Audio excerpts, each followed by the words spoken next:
Was there a particular like person or historical event that caused you to like really fall in love with this area of study and choosing to pursue it?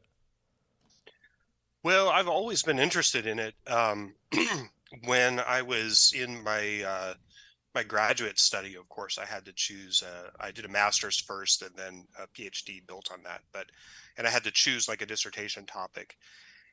And I had recalled something that I'd read, years and years and years ago, back in, I don't know, middle school at some point, and it was an article of some kind, but it was about the year without summer, which all I remembered about it was there was some kind of weird alteration in the weather, and it was like snowing in June in New England. This was in 1816, and there were all these weird weather effects. And I was very curious when I got to the college level and then eventually the graduate level that like very few people had written about that. It was always sort of like it was on the Reader's Digest level of history. It's like, oh wow, this weird thing happened. Isn't that strange? And then you move on.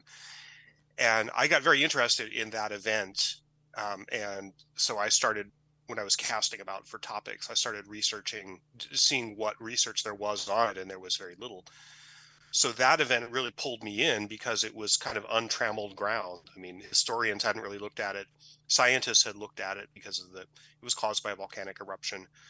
Um, but what I discovered was that it was not one event. It was not one year. It was about a 10-year period of fairly intense global climate change that was volcanically induced. And there were a lot of different effects to it and a lot of different dimensions that people hadn't really talked about. So that really kind of drew me in, and that ended up being the subject of my dissertation. And you mentioned earlier too that you have a law degree as well. Hmm. Yeah, And did you practice law for a time? I I did. Yes, for a number of years. Yeah. Wow. In what particular area? I did mostly commercial real estate. So I was a business lawyer. I was not a litigator in any way. Um, but I did mostly commercial real estate and some general business law. At the very beginning of my legal career, I was working with a tax attorney, so I did a little bit of tax work.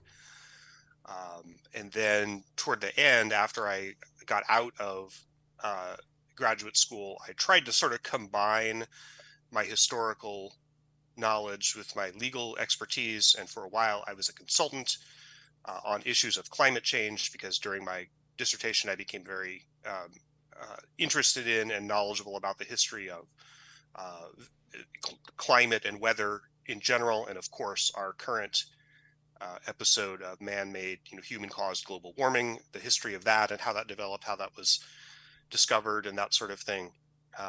And so I had kind of a period where I was doing some consulting work, sort of based on that, but also kind of practicing law on the side.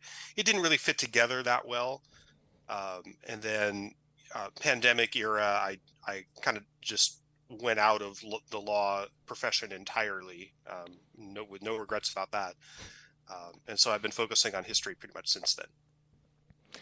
I I have to now add you to the list of a long. It's a growing list of former like attorneys or lawyers that I've interviewed, and it's Mhm. crazy. I remember like the second interview I ever did was an author. He wrote fiction novels, and he was an attorney. Then I interviewed another woman author. She wrote a book about beer, but she was a former lawyer too, and yeah, crazy. And Yeah. then my Well, friend's a bankruptcy attorney, and I'm just surrounded by everybody, lots yeah. of people with Well, legal. it's been sort of a truism in my life that every former attorney that I know is much happier than every attorney that I know. So that tells you something about the profession.